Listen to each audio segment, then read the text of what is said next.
አላህ የፍጥረታትን ውሳኔ ሰማያትና ምድርን ከመፍጠሩ በ50 ሺህ ዓመት ቀድሞ ጽፎታል ይላል። ጽሁፉ ነው እንግዲህ 50 ሺህ ቀደመው እንጂ ዒልሙ ከዛ በፊትም አለ። ምክንያቱም ጽሁፉ መክሉቅ ጋር ስለሚገናኝ ነው። ሰሌዳው ከተፈጠረ በኋላ እንዲጻፍ አላህ አዘዘ ማለት ነው።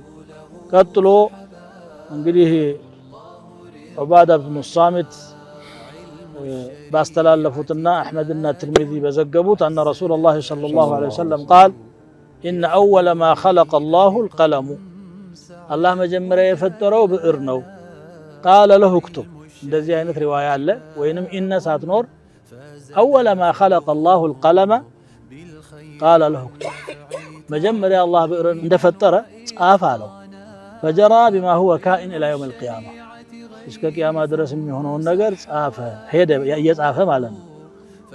ይሄ ሌላኛው ነው። ቀጥሎ ደግሞ መሻቱ ነው አንድ ነገር እንዲሆን ወአነ ማ ሻአ አላሁ ካን ወማ ለም የሸእ ለም የኩን አላህ የሻው ይሆናል ያልሻው ደግሞ ፈጽሞ አይሆንም። ወማ ተሻኡነ ኢላ አየሻ አላህ የኛ መሻት እንኳን አላህ ከሻው በኋላ የሚከሰት ነገር ነው።